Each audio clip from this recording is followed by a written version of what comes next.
Irie Ites, greetings today from Hamburg with the great Cornell Campbell, who's playing a show today. Just a few days ago, you played on Reggae Jam Bersenbrück. That's right. So we're very happy and glad to have you here. And thank you very much for having me. Yeah, man. You don't know Cornell Campbell live and direct. Original Gorgon. May I tell you? Yeah, man. Original thing. So it's such a long time now for you to be in the business. Tell us how you start to come in the music business. And I think your first record was My Treasure, recorded in 1956. Tell us how come. Well, as I say, it started a very long time ago. Many years before ska and before the rocksteady and the reggae era. In those days, it was rhythm and blues.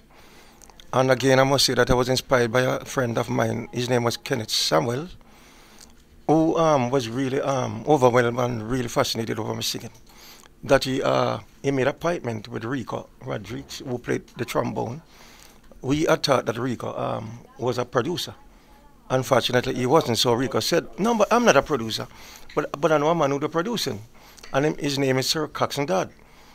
In those days, Coxon had a grand piano set up in a little room at Love Lane, downtown Kingston, that is near beside War Theatre. They have Beeson Street up there at the top end. And well, I went for audition there, and I passed the audition. Sorry. And from there on, I did My Treasure, and Coxon liked my style. So I did several more songs for him. And then now, after being with him, the same band, them like, them had different various names. Like the City Slickers and etc. Them turn themselves into the Scatterlight. And the music started to fluctuate and get more advanced. And artists come from nook and cranny, all over the places, country town, because it was like everybody wanted a piece of the cake. You know what I mean? Likewise myself. And every artist, as I said, put out the best of their ability in those days. It was original stuff. Artists come sincere, and the music was pure. You understand me? In that sense, when I say pure, I mean like people come with their own inspiration and idea that them believe that, you know, that them have something to offer to the world society. Though it was a large society, a small society, because the music never extended internationally over the world. It was not global music. It was in those days to sing for the sound system. Like you have Sir Coxon's downbeat. Sir Coxon's downbeat now, he had his own artist them. And you have King Edwards, you have Highlights, you have Prince Buster came in, etc. Beverly's was there. And the leading recording studio was at that time Federal Recording Company. And each individual producer of them days when they have to occupy the studio to do the significant amount of recording. And of course, when I was there, I meet singers, a few singers like the Blues Busters, Halton and Eddie, Light Perkins and Dimple, Scully and Bunny, you know, the Charmers, the Moonlighters, Owen Gray, so much of them still, but it was a small society of singers. Still, it wasn't a very large amount of singers in those days. Well, the business started to grow because what happened now? The dance hall was different from what it is today. People go to the dance hall, why? Because they want to hear their favorite artists. And sometimes, like Duke, we'd have a set in where they play, say, first to all tonight. Artists went there. People went there. Artists, everybody went there to hear what that particular producer put out. And them the other night, them go to another session where Coxon that playing or other place, people playing, other soundman in those time playing. They used to put the record on what they call it, pre-release. That is, it was dub plate first. We call it soft wax, they cut a wax, and then now they put it on pre-release. Our record label, which it blank, and they will sell it like it would sell just on the road. It never have no significant label headings. But after sell for maximum amount of time, then they put the record label on it now, and then it become a release. And then the business started to establish because the music, reggae, the ska started to take on, and then the rock steady now came, but like a big gush of wind just blow, bam, and take over, just like that. And and from there on, the rock steady, them the ska, them the what you call it now, the reggae came. When the reggae came, it was more dominant, and it stayed there, even though till I said the reggae business now it diverted into many different classical reggae, all kind of reggae up today, calypso reggae, etc. reggae. You can name them. Yeah, and well, that's me. I move on in my career until I went to Bonnie Lee. Well, before even Bonnie Lee, I was at Treasure Island one at a time. I formed a group named Sensations with Jimmy Riley. That is Taurus Riley. The father. Yeah, it was 1969, right? When I formed the Sensations, it's somewhere about that. No, man, it was earlier before that, man. It was before that. Before that, man. Because I went to Bonnie Lee in 1962. Oh, okay. So much before that.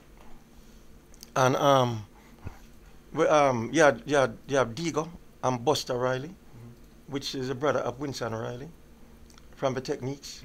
And we did some great songs, some great shots at Treasure Isle for the joke with the Trojan.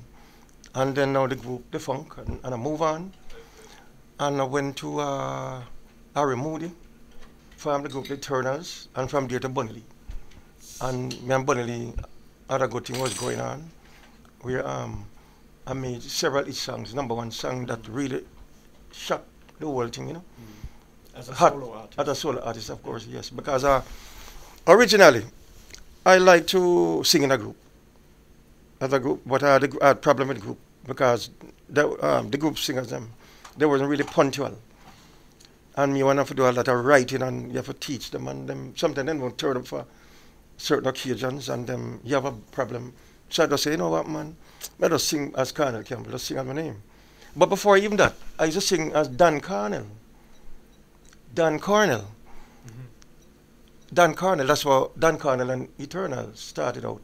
So if you want to put it in a logical fact way, supposing I was the first Dan in Jamaica, as a singer, the first Dan, as Dan Cornell and the Eternals.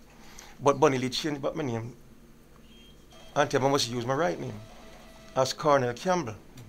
But when I write Cornell Campbell, Bonnie Lee never spelled Cornell right. He put 2 L on my name by mistake. And then after the LP come out, him asked me now when he told it about. How he named the spell again, Cornell? I'm say Cornel. I'm say, right, you didn't know, say Cornell. I'm put and from that the word just know me as Cornell. So I just said, yeah man, respect Anna. Just before that time, how was living? How was your surrounding? How was family like and elders around you? What were your early influences that way? Well, officially speaking, I have to be truthful with honesty that I was a Christian. I grew in a church, and I believe in Jehovah God, even unto this day. I don't worship man like myself. I don't really worship Selassie, a man like myself. I worship Jehovah God, because He is a supreme being. He's an unseen force of the universe.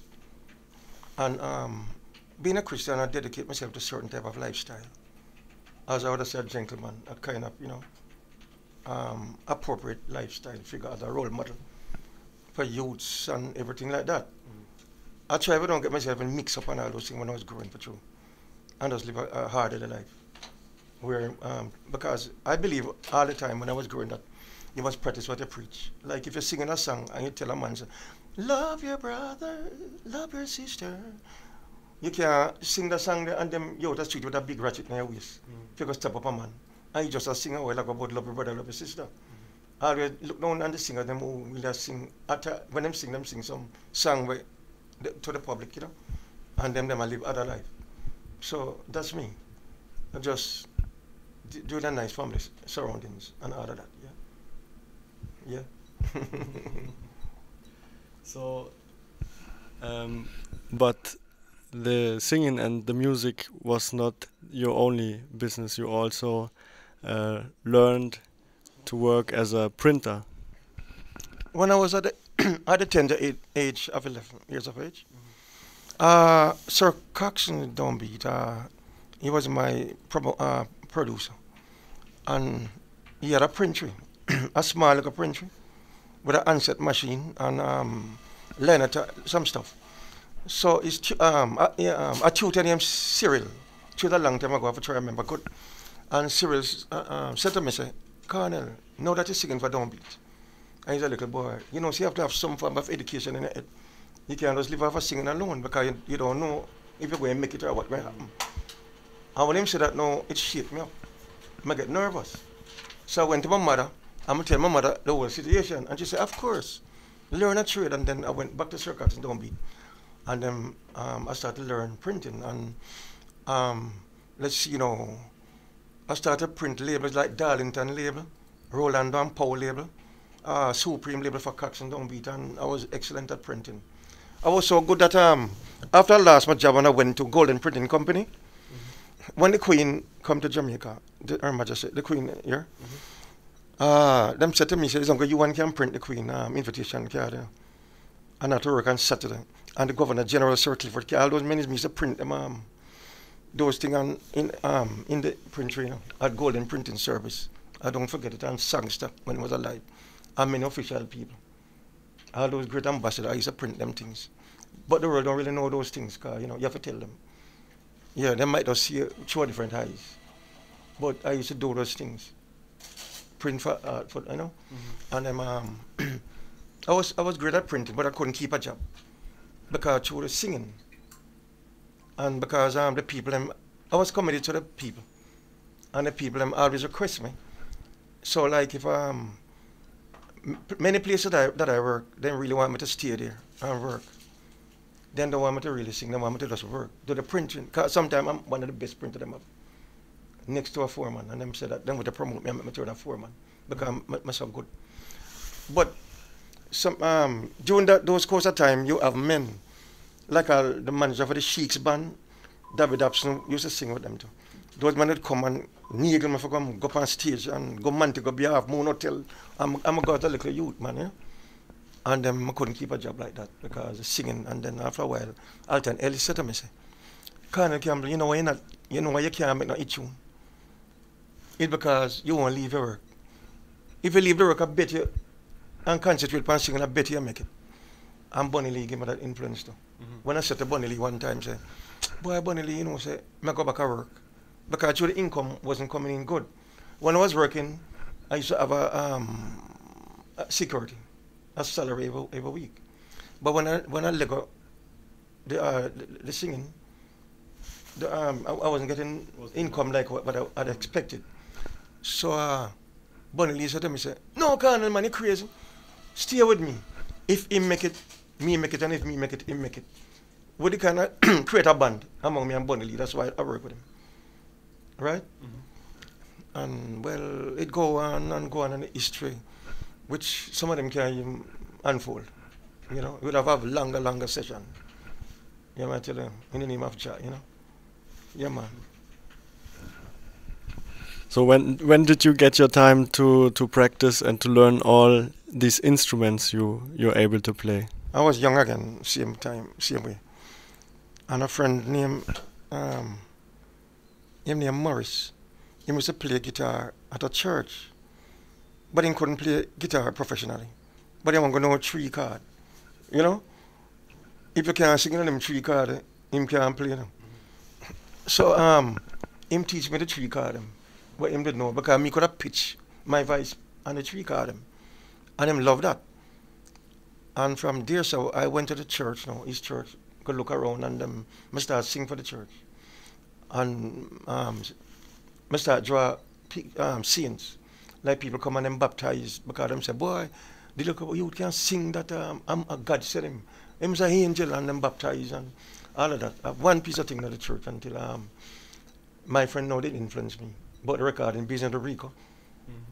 So my church business they kind of defunct in them days. Because I go on the recording now and you know explore. Well, my professional guitar career started when I used to practice in my yard, practice down the Rascab, you know. The singer Rascab, before him get famous, him heard me was playing, and him was peeping over my fence.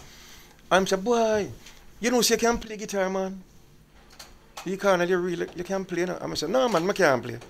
I just try, man. Him say, no, man, nobody tell me that you can't play. Hear the cards when you will. I'm say, listen to me, I cannot play. I just learn. And he went behind my back and go negotiate with some guy in him, No Generation, a band named No Generation, and tell them, say, him know a great guitarist with him, Cornell Campbell. And I didn't nervous, I go with him because I tell him, say, well, you know, say, I'm not a guitarist, but I just go walk and see what I go. I'm going to go with him. And them make me play a lead, rhythm guitar. And I was impressed, thanks to Rascabi. But a guy was there with it better than me. Everald Murphy, him great. He move him finger them like lightning, him name Everald Murphy.